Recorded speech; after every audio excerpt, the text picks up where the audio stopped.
রেশমি জয়নবের খাবার দিতে গিয়েছে। বাকিরাও খাওয়া শুরু করতে তুষি খেয়েছে সবার আগে। খিচুড়ি হতে থালা ভরে ওকে খেতে দিয়েছে তনিমা। ভদ্রমহিলা এত ভালো, অথচ পেটে এখন কুমির জন্মেছে কি করে কে জানে। খেতে ব্যস্ত ইয়াসিরকে দেখে ফের ভেঙচি কাটল তুষি, কিন্তু প্রাণ ভরে শ্বাস নিলেন তনিমা। কি এক বাজে অভ্যাস, সকালে ফ্রেশ হয়ে খেতে পারে না। যাক, আজ অন্তত খাচ্ছে। সাথে ভয় হলো একটু আধটু। শকত এখনও ঘুম থেকে ওঠেনি। উঠে ফ্রেশ হয়ে তৈরি হতে হতে নিশ্চয়ই অনেক সময় লাগবে। ততক্ষণে ইয়াসিরের খাওয়া শেষ হলেই হয়। 1 চামচ খিচুড়ি তুলে বলেন, আরেকটু দেই? না। পানির গ্লাস তুষির হাতের ওই পাশে ছিল। নিতে হাত বাড়ালো অয়ন। মেয়েটা এগিয়ে দিল সাথে সাথে। অয়নের চোখ মুখ থমকালো অমনি। চাইল মাথা তুলে। সৌজন্যতায় তুষি হাসলো, নজর নামিয়ে নিল সে। কাল তুষির দিকে 1 সেকেন্ডের জন্য হলো ওর দৃষ্টি অন্যরকম ছিল, যেটা পাপ, মহাপাপ। সম্পর্কে ওর বড় ভাইয়ের বউ তুষি, তার দিকে একটুখানি বাঁকা চাহনিও ঠিক নয়। না, এই মেয়েকে এড়িয়ে থাকতে হবে। দরকার নেই কোনো ভালো মানুষের। সবার খাওয়ার মাঝে দ্রুত পায়ে সিঁড়ি ভেঙে নামল শওকত। কোট প্যান্ট পড়ুয়া ভদ্রলোকের হাবভাবে তাড়াহুড়ো খুব। ফ্যাক্টরিতে একটু ঝামেলা হয়েছে, ইয়াসিরকে তিনি লক্ষ্য করেনি। করার কথা নয়, ও তো সকালে খেতে বসে না কখনো। ব্যস্ত হতে চেয়ার টেনে বসলেন শওকত। তনিমা, তাড়াতাড়ি খাবার দাও, বুঝলে? এত দেরি হলো। কথার মাঝেই তুম করে উঠে দাঁড়ালো ইয়াসির। চেয়ার পিছিয়ে যাওয়ার উৎকট একটা শব্দ হলো ফ্লোরে। বাড়ির সকলের সঙ্গে কিছু নড়ে বসলেন। অন্মুখ দেখাদেখি করলো চাচার সাথে, কিন্তু ইউসা খেতে ভুলে গেছে। তনিমার চেহারা কাট। ততোধিক চমকে গেলেন শওকত। এ সময় অপ্রত্যাশিত ইয়াসির ঠিক তার মুখোমুখি দাঁড়িয়ে।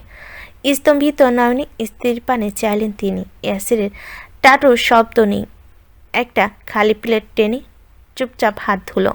সফেদ পাতলা টিস্যু তুলে রওনা করলো ঘরে। অয়ন ডাকতে নিলে থামালেন সাইফুল। বিমর্ষ গলেই বললেন, লাভ নেই, ও আর আসবে না। শওকতের চেহারায় মেঘ। অমানিসার একটা লম্বা রেখা ফুটেছে আদল জুড়ে। বিরস শেষে বললেন, আমাকে দেখেছে না, আসবেই বা কেন? তনিমা, একবার আমাকে জানাতে। ও আছে জানলে আমি না হয় পরে বসতাম। ভদ্রমহিলা উত্তর দিতে পারলেন না। স্বচ্ছ অক্ষিকুট ভরে উঠল জলে। ভেজা গলায় বললেন, তুষি, স্বার্থর খাবারটা একটু ঘরে দিয়ে এসো তো। বিভ্রমে ডুবে থাকা মেয়েটা নড়ে উঠল এবার। ইয়াসের রুমে ওর যাওয়া বারণ, কিন্তু তনিমার টলমলে চোখ দেখে আর মানা করতে পারল না। চুপচাপ ঘাড় নেড়ে প্লেট তুলল হাতে। ইয়াসিরের ঘরের সামনে এসে থামল তুষি। ভয়ে ঝলসে যাচ্ছে ভেতরটা। মনে পড়ল কতবারই কথা, কেমন হুঙ্কার দিয়ে বলেছিল, আমার ঘরে দরজাও আসবে না। আতঙ্কিত তুষি আস্তে করে পর্দা সরে। ভেতরে কেউ নেই দেখে সাহস হয় একটু। চটপট ঢুকলো সে। মনের মধ্যে প্লেট রেখে ছুটে আসে চিন্তা, কিন্তু ওয়াশরুমের দরজা বাইরে থেকে লাগানো। কোথায় গেল লোকটা? কৌতূহল এদিক ওদিক চাইল তুষি। চোখ পড়ল বারান্দায়। ইয়াসির দাঁড়িয়ে, আঙ্গুলে জল করছে সিগারেটের মাথা। সাদা কালো ধোয়া দেখে ও নাক মুখ কুচকালো। মনে মনে বলল, বিটকেল বেটা স্মোক করে, একে ভালো ভেবেছিলাম। সেম মাই ভাবনা, সেম। ছি। ও আর দাঁড়ালো না। লোকটা দেখে ফেলে আস্ত গিলে খাবে। তড়িঘড়ি পালালো তাই। নিচে এসে দেখলো টেবিল প্রায় ফাঁকা পড়ে আছে। কেউ নেই, শুধু ইউসা আর মিন্তু চুপচাপ খাচ্ছে। দুজনেরই মুখ কালো। বাকিদের প্লেটের খাবারও একই রকম রাখা। কেউ খায়নি না কি? এতক্ষণ তারার মতো জ্বলতে থাকা তনিমাও নিরস চিত্রে বসে তুষির মনে খটকার একটা সূক্ষ্ম পোকা কিলবিলি উঠল। বুড়ো লোকটা বসতেই ইয়াসির অমন চলে গেল কেন? এদের মাঝে কি কোনো বিশেষ গল্প আছে? সৈয়দ ভিলা শুনশান ফাঁকা। আইরিনা তুষি ছাড়া একটা মানুষই নেই। মিন্তু ক্লাসে টেস্টে ফেল করেছে, সেজন্য অভিভাবকদের তলব পাঠিয়েছে স্কুল কর্তৃপক্ষ।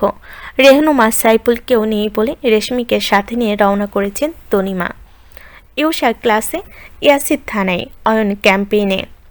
যে যার গন্তব্যে থাকায় বসার ঘরে বিশাল সোফায় হাত পা ছড়িয়ে বসেছে তুষি। আপাতত তার কাজবাজ নেই। রেহনুমা বাড়িতে না থাকেই চারিদিকে শুধুই শান্তির হাওয়া বইছে। তুষি এই ফাঁকে একবার ভাবলো পালিয়ে যাবে। ভাবলেও ওইসব ভাবনায় অটল থাকতে পারল না। ওকে গেটে লক তালা কোথায় জান না? দুই যে ভেকে গেল বা ইয়াসির যে মানুষ ঠিক গর্ত থেকে টেনে বের করে আনবে। তুষি চোখ পড়ল টেলিভিশনে। অমনি শত স্ফূর্ত চিত্রে রিমোট তুলল হাতে, বাটনে প্রেস করতে যাবে, আচমকা ছো মেরে নিয়ে নিল কেউ একজন। হতভম্ব চোখে ফিরল মেয়েটা। আইরিন রুক্ষ স্বরে বলল, টিভিতে হাত দিয়েছো কেন? আর সোফায় বসলে যে ওঠো? এইসব বাড়ির লোকদের জন্য, কাজের মেয়ের জন্য নয়। তুষির কপালে ভাঁজ, চোখে মুখে বিরক্তি, কথাবার্তা না বলে উঠে দাঁড়ালো তাও। আইরিন বলল, ছোট মামি নেই বলে ভেবো না কাজ থেকে বেঁচে যাবে। আমি কিন্তু আছি। ওর স্বর ছোট। এখন আবার কি কাজ?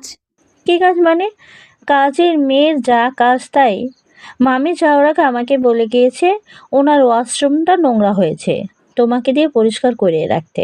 তুষি মাথায় পাড় ধসে পড়ল, কণ্ঠ শৃঙ্গে নিয়ে বলল, আমি টয়লেট পরিষ্কার করব? এত অবাক হওয়ার কি আছে? তোমাকে রাখা হয়েছে কেন? এসব কি আমি করবো নাকি? তুষি ধপ করে বসে পড়ল সোফায়, মুখ গোছ করে বলল, পারবো না আমি, মগের মুলুক নাকি? My celebrity image is destroy. Washing, জামা কাপড় মোছামুছি, হোম, এখন আবার toilet cleaning. No, I do not. Irene বুকে হাত গুজে বলল, তাই নাকি? আচ্ছা ঠিক আছে, আমি বরং ছোট মামিকে ফোন করে বলি তুমি পারবে না। তারপর মামি ইয়াসির ভাইকে ফোন করবে, আর ভাইয়াকে ফোন করলে। পথিমধ্যে লাভ দিয়ে দাঁড়ালো তুষি। নো নো প্লিজ, করে দিচ্ছি আমি। চতুরের ন্যায় হাসলো Irene. That's like a good girl. জিনিসপত্র সব ওয়াশরুমে রাখা আছে, যাও। খুব অনিয়ার অসহায় মুখ করে পা বাড়ল মেয়েটা, বুকটা তার দ্বিখণ্ডিত কষ্টে। এখন কি না লোকের কমর ধুতে হবে? ছি ছি ছি, তুষি ছি। মেয়েটার প্রস্থান পথে যে করুর হাসলো আইরিন, দুয়ার ছেড়ে বসলো সোফায়, টেনে টেনে বলল, যাও তুমি যাও, মজা টের পাবে এবার। সারপ্রাইজ রেখে এসেছি তোমার জন্য।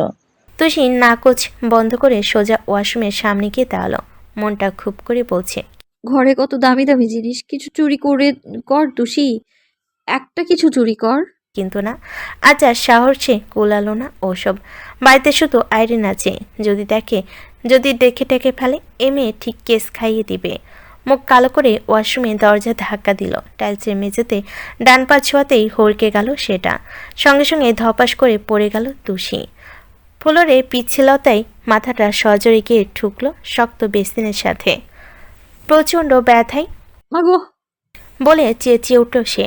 বসার ঘরে বসেই সেই চিৎকার শুনেছে আইরিন, আনন্দে ঝলকে উঠল সে, বাড়ল ঠোঁটের হাসি। অসমী মেঝেতে সাবান ঘষে রেখে এসেছে, সেদিনের প্রতিশোধ কড়াই গুন্ডায় বুঝে নেবার আশায়।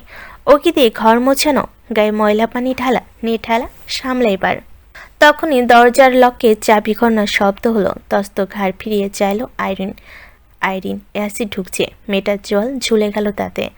ভয় ডরে ফ্যাকাশে মুখ নিয়ে ছট করে উঠে দাঁড়ালো সে। রে, ইয়াসির ভাই তো এ সময় কখনো আসেন না বাড়িতে, আজকে কেন? মানুষটা যখন তোর করে তুষির পরে চিৎকার ছুটে এলো নিচে। আইরিন চোখ খিচে জিভ কাটল অমনি। গেল রে, গেল, সব গেল। ইয়াসির তাজ্জব বিস্মিত, প্রশ্ন করলো হতভম্ব হয়ে, কে চিৎকার করছে? আইরিন চটজলদি উত্তর দিতে পারল না, তুতলে উঠল। মানে তো তো তো ইয়াসির বাকি কথা শুনল না, দাঁড়ালো না এক মুহূর্ত, ঝড়ে বেগে ছুটল সিঁড়ির পথে। তুষির কপাল ফেটে গেছে, রক্ত নামছে এক পাশ বেয়ে, পায়ের গোড়ালি যন্ত্রণায় বিবশ, আচমকা পরে পিঠের হাড়ে লেগেছে খুব। উঠতে গেলে ব্যথা বাড়ছে আরো, গঙ্গাতে ফের চেঁচালো, শুনতে পাচ্ছ? আমার একটু ধরবে? তুষি আইরিনকে ডাকছিল, বাড়িতে তো আর কেউ নেই। তখনই দুরন্ত হাতে দরজা ঠেলো ইয়াসির। মেঝেতে লেপ্টে থাকা তরুণীকে দেখে চোখ ঠিকরে এলো প্রায়, মেয়েটার ফর্সা কপালে রক্ত, হাত দিয়ে চেপে ধরল কবজি, ছুঁয়ে নামছে। আওয়াজ শুনে মাথা তুলে চাইল তুষি, ইয়াসিরকে দেখে ভরসা পেল কি না জানা নেই। পাঞ্চে মুখে বলতে চাইল কিছু, তবে সময় মানুষটা দিল না, বিদ্যুতের মতো এসে ঝট করে কোলে তুলল ওকে। তুষি চমকে গেল, স্তব্ধ হলো, টাল সামলাতে ধরফড়িয়ে জড়িয়ে ধরল গলা, পরন্ত দু ঠোঁট মেলে হাঁ করে চেয়ে রইল। তারপর ঘরে কেবল এসে দাঁড়িয়েছে আইরিন, অনাকাঙ্ক্ষিত অপ্রিয় এই দৃশ্যে মাথায় বাজ পড়ল তার। অথচ এসব দেখার দায়িত্ব ইয়াসিন নিল না। তুষিকে কোলে নিয়ে সোজা নিজের ঘরে ঢুকে গেল সে। খোলা জানালা গলে এক ঝাঁক সোনালি রোদ এসে মেঝের বুকে বসেছে। সেই আছে তপ্ত ঘরদোর। মার্বেল ফ্লোরে বুটের খটখটে শব্দ তুলে ইয়াসির সোজা তুষিকে খাটে এনে বসালো। মেয়েটার চোখ জুড়ে তখন অপার বিস্ময়ের মেলা। ইয়াসিরের ঠান্ডা নিলিপ্ত চেহারায় বড় আশ্চর্য বনে চেয়ে রইল সে। তুষি স্বপ্ন ভাবিনি মানুষটা ওকে সাহায্য করবে। গভীর সমুদ্রে জেগে ওঠা টুকরো দ্বীপের মতো আশ্রয় হবে এক্ষুনি। অ্যাসি কোনো কথা বলল না, একটা প্রশ্ন করল না ওকে। বিদীর্ণ নীরবতায় ঝুলি ভেঙে ডয়ের খুলল টেবিলের। সাদা ফার্স্ট এইড বক্সটা নিয়ে ফের বসলো সামনে। তুষি রক্তে ভেজা চুলগুলো লেপটে ছিল গালে, কপালের ক্ষত অর্ধেক ঢেকে গেছে তাতে। ইয়াসি সময় নিল, যেন ভাবল কিছু। পরপরই নিঃসংকোচ আঙ্গুল চালিয়ে চুলগুলো গুজিয়ে দিল কানে। সঙ্গে সঙ্গে তুষির বুকের ভেতর কিছু একটা দুম করে লাগলো। কোনো হাতুড়ি বা কিংবা কোঠারের কোপ হবে কিছু একটা। এসি তুলো অ্যান্টিসেপটিক লাগিয়ে চেপে ধরল ক্ষততে। মেয়েটা সামান্য নড়ে উঠল ব্যথায়, অথচ টোটার শব্দ নেই, মুখ দৃষ্টি অচল তার। অচল জিভের ডগা। ইয়াসির নিঃশব্দ নিশ্চুপ, ভীষণ স্বাভাবিক তার চেহারা। রক্তাক্ত কাউকে সাহায্য করা তো অস্বাভাবিক কিছু নয়, কিন্তু খুব কাছাকাছি বসে থাকা মনোযোগী, নিখুঁত আর অদ্ভুত যত্নশীল মানুষটাতে জাগতিক সমস্ত নিবেশন ঢেলে দিল তুষি। এতটা মুখোমুখি কাছাকাছি বসে ইয়াসিরকে আরও ভালো করে দেখল সে।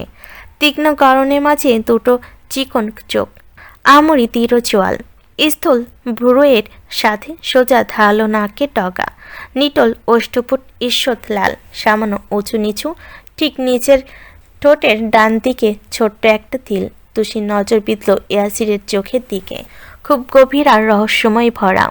অন্ধকার রাতের মতো কালো দুটো মণি, বাঁকা কালো পাপড়িগুলো কেমন আশ্চর্য রকম আকর্ষণীয়। হঠাৎ চোখ তুলল ইয়াসির। ঠান্ডা চাহনিতে তুষি থতমত খেল, নজর সারল এদিক সেদিক। ইয়াসির শুধু লাগিয়ে ব্যান্ডেজ করল, তার স্পর্শে সুরক্ষা ব্যতীত ভিন্ন কিছু নেই। খুবই সাবলীল, শুধালো। ব্যথা করছে? দুপাশে মাথা নাড়ল তুষি, বোঝালো করেছে। করারই কথা, তোমার জায়গায় ইউসা হলে এতক্ষণে দুবার সেন্সলেস হয়ে যেত। তুষি চুপ। ইয়াসিরের নজর পড়ল ওর পায়ের দিকে, ফর্সা গোড়ালি ফুলে একেকার। সেখানে নিজের ঠান্ডা হাত ছোঁয়াতে ছিটকে উঠল মেয়েটা। ইয়াসির ওর মুখের দিকে ফিরল, চোখ মুখ কুচকে বসা। তুষি প্রমাণ দিল, কি সাংঘাতিক লেগেছে পায়ে। শ্বাস পেল ইয়াসির, ফোন বের করে কল করলো কাউকে। তুষির হঠাৎ গা গুলিয়ে এলো, টের পেল কান মাথা চোখ সব ঝাপসা হয়ে এসেছে। ঠোঁট নেড়ে বলল, একটু পানি খাবো। সহসা উঠে এলো ইয়াসির, জগ থেকে পানি ঢাললো গ্লাসে।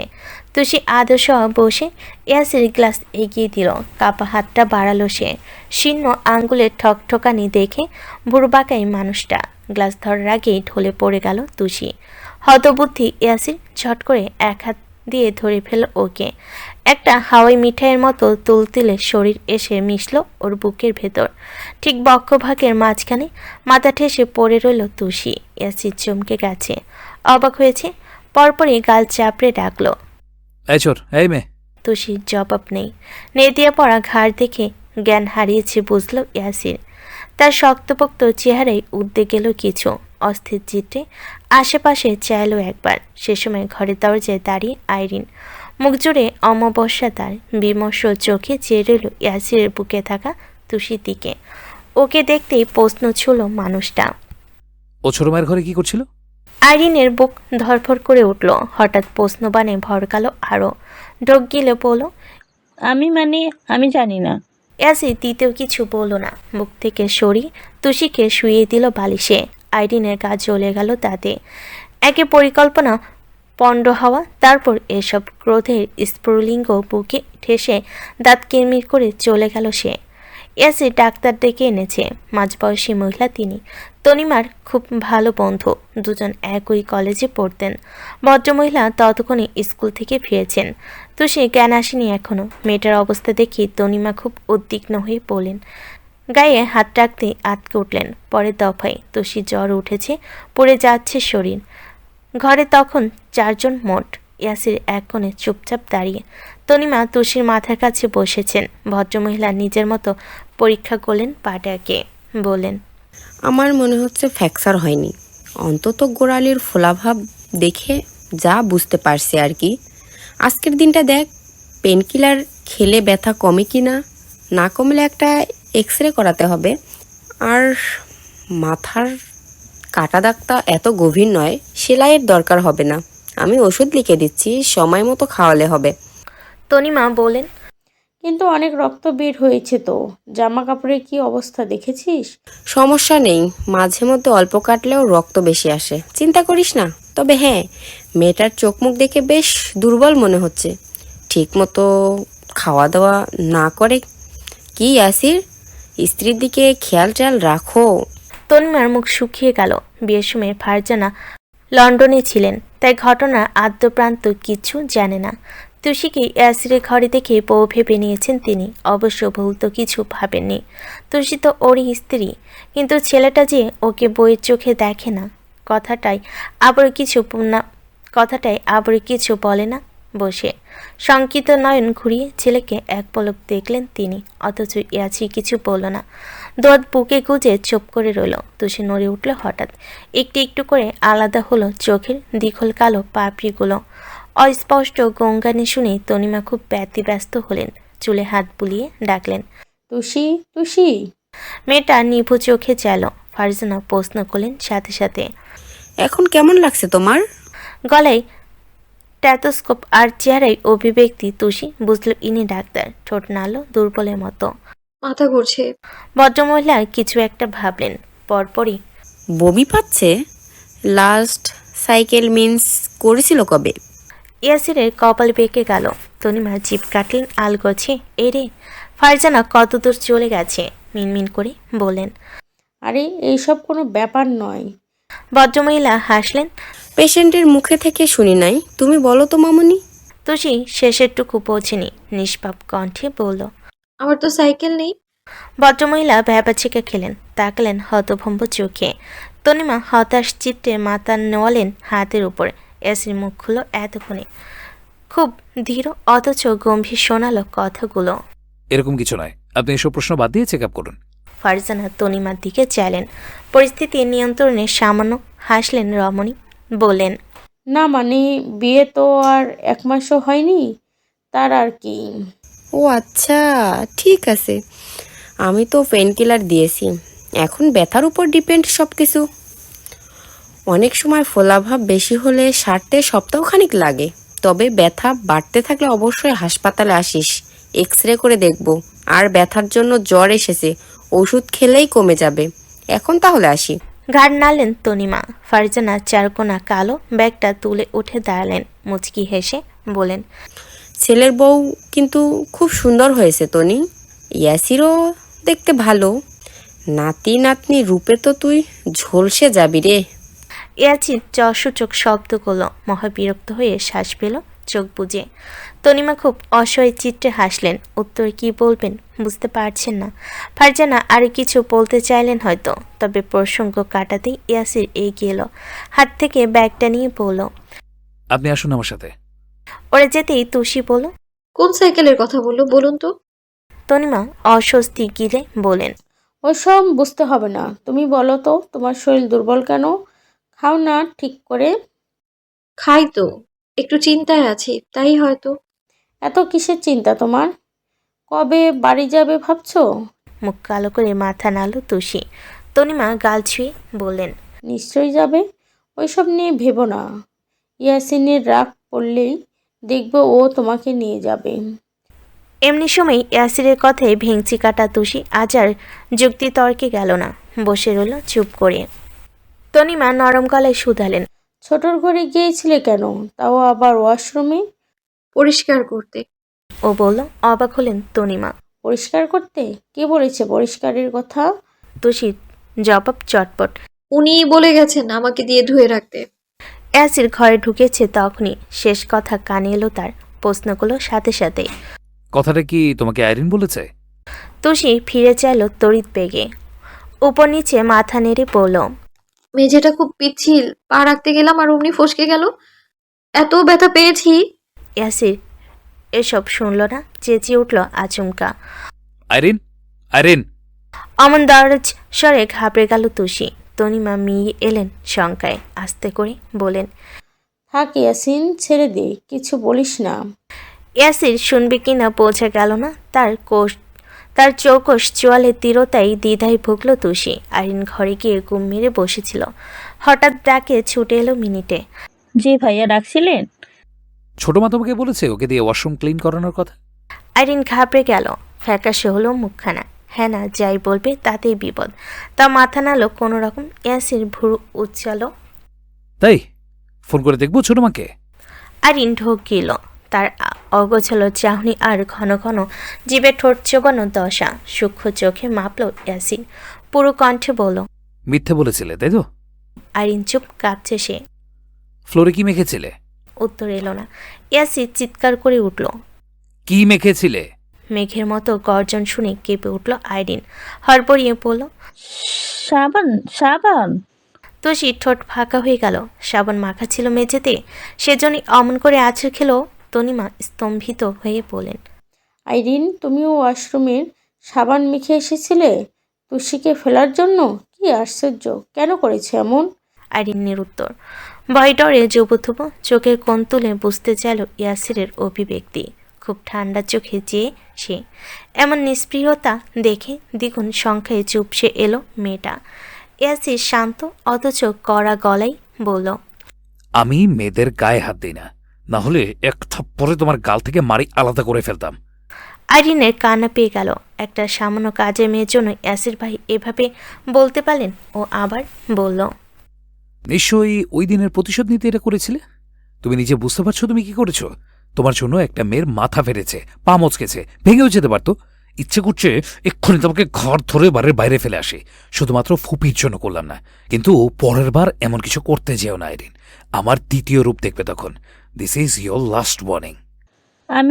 আমি কষে ধমক ছুড়লেন ইয়াসির। চুপ, আমার সামনে থেকে যাও। কি হলো, যাও। অপমানে জর্জরিত আইরিন প্রতি উত্তর গেল না। টলমল চোখে একবার তুষির দিকে চাইল। পৃথিবীর সবটুকু উষ্ণতা ও কিকুটে এসে ভিড়ল অমনি। দাঁত পিষে ভাবল, তোমার জন্য আজ আমাকে এগুলো কথা শুনতে হলো। এত অপমান আমি ভুলবো না তুষি। এর দ্বিগুণ ফিরিয়ে দেব। আই সোয়ার, এর দ্বিগুণ পাবে তুমি। তনিমা দীর্ঘশ্বাস ফেলেন, খুব আক্ষেপ করে বলেন, আইরিনটাও এমন কি করে হলো বলো? ও তো এমন ছিল না, হঠাৎ তুষির পিছনে পড়লো কেন এভাবে? তুষি নিজে বিভ্রান্ত। জ্বর ব্যথা সব ভুলে গেছে বিস্ময়ের তোড়ে। আইরিনের কোনো পাকা ধানে মই দিয়েছিল যে এমন করতে হবে? মেয়েটা বুক ফুলিয়ে শ্বাস নেয়। চোখ দুটো ঘুরে আসে ইয়াসিরের ওপর। মনে পড়ে ওকে কোলে নেওয়ার দৃশ্য, মাথায় ওষুধ লাগানো চিত্রপট, সেই পকেটমার ছেলেদের হাবভাবে ঘুরে বেড়ানো। তুষি কি লজ্জা পেল? ওসব স্পষ্ট না হলো ইয়াসির তাকাতে চট করে নজর নামিয়ে আনলো সে। তনিমা উসখুস করছেন কিছু বলতে। ইয়াসির কাবাটে হাত দিয়েছে। কালকের ফাইলটাও ভুলে রেখে গিয়েছিল, ওটা নিতে এসেই ঘটে গেল এসব। ভদ্রমহিলা ছেলেকে দেখলেন, কিছু বল রয়েসই বলেন, বলেছিলাম কি স্বার্থ, তুষি তো অসুস্থ, আবারও পায়ে ব্যথা। এই সময়ে ওপর নিচ টানা হেঁচড়া না করে তোর ঘরেই বরং থাকো। ঝট করে ফিরল ইয়াসির, ভীষণ তাজ্জব হয়ে বলল, আমার ঘরে কেন থাকবে? এটা কি হাসপাতাল নাকি? চাহনি আর কথাই তনিমা গুলিয়ে ফেললেন সব। না মানে, অসুস্থ দেখে বললাম। স্টোর রুমে তো থাকার পরিবেশ নেই, না আছে একটা খাট না কিছু। সুস্থ মানুষই থাকতে পারে না ঠিক করে, সেখানেও। ইয়াসির একটু চুপ থেকে বলল, সে ব্যবস্থা আমি করছি, কিন্তু এই চোরের জায়গা আমার ঘরে নেই। তুষি নাকের ডগা ফুলল এতক্ষণে, আবার চোর চোর করছে। বেটা তোর ঘরে থাকতে চাই কে? তনিমা হতাশ হলেন, দীর্ঘশ্বাস পেলেন একচোট। ভেবেছিলেন এই সুযোগে তুষিকে রেখে যাবেন এ ঘরে। দুটোতে একই কামরায় থাকলে নিশ্চয়ই মন বিনিময় হতো। মুখ ভার করে বললেন, থাক, তোর তাহলে কিছুই করতে হবে না। একটু কষ্ট করে নামো তো তুষি, আমি তোমাকে নিয়ে যাচ্ছি। তুষির এই বিষয়ে মাথা ব্যথা নেই, শরীরে নিস্তেজ হয়ে আসা টের পাচ্ছে সে। মাথা টনটন করছে ব্যথায়। নিশ্চুপ মেয়েটা দুর্বল দেহটা নিয়ে নামতে যায়।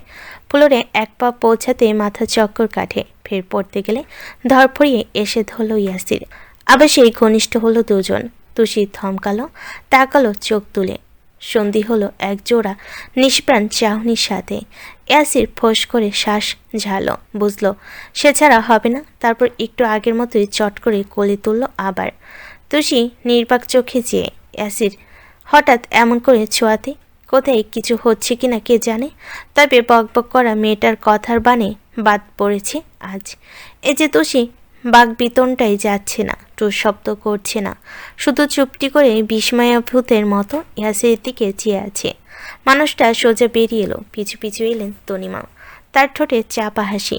মন তো বলছে এরা একদিন এক হবে, কিন্তু সেই দিনটা কবে আসবে সেটাই জানেনি। ইয়াসির তুষিকে নিয়ে ইউষার ঘরে ঢুকেছে। সেই একই রকম খাটে বসিয়ে ফিরতেই তনিমা বলেন, এখানে আনলি যে? থাকুক। চলে যাচ্ছিল সে, দরজা অব্দি গিয়ে ফিরল আবার, বলল, মতিকে দিয়ে ওষুধ আনিও, পড়াশোনা জানে না, ভুলভাল খেয়ে ফেলবে। ইউষাকে বলবে দেখে শুনে খাওয়াতে। আর এই মুহূর্তে একে দিয়ে কাজ করানোর দরকার নেই। ইয়াসির বেরিয়ে গেল। কোথাও তার টিকিটাও নেই, অথচ চেয়ে রইল তুষি। যতদূর চোখ যায় দেখল সে। পরপরই হুঁশ পেয়ে সরল নজর, মাথা নাড়ল, মাথা রাখল বালিশে। অনিমা গায়ে কাঁথা টেনে দিলেন, চুলে হাত বুলিয়ে বলেন, তুমি বিশ্রাম নাও, আমি খাবার নিয়ে আসছি, কেমন? বিকেল নাগাদ এক ভ্যান ভর্তি করে কিছু মালপত্র এলো সৈয়দ ভবনের দোরগোড়ায়। শকত বাড়ি ফিরেছেন মাত্রই। এত ফার্নিচার দেখে কিছুটা বিভ্রান্ত হলেন। সিঁড়ি দিয়ে ওঠার সময় দেখলেন তনিমা নিজ দায়িত্বের লোক দিয়ে সেসব স্টোররুমে ঢোকাচ্ছেন। প্রশ্ন ছুলেন তিনি, কি এসব? কে পাঠালো? তনিমার মুখ হাসি খুশি খুব, বলেন, স্বার্থ পাঠিয়েছেন তুষের ঘরের জন্য। অমনি চেহারায় টান টান করে ফেললেন শকত। কৌতূহল মিলিয়ে মুখ পেয়ে বিরক্তি এসে ভিড়ল, অতিষ্ঠ আওড়ালেন, আদিক্ষেতা, বউ মানে না, আবার তার জন্য জিনিসপত্র কেনে। পুলিশে চাকরি না করে রাজনীতি করলেই পারতো, যত সব। অহেতুক চোটপাট করে চলে গেলেন তিনি। তনিমা মাথা নাড়লেন দুপাশে। কেন যে সবাই এত রুষ্ট মেয়েটার প্রতি?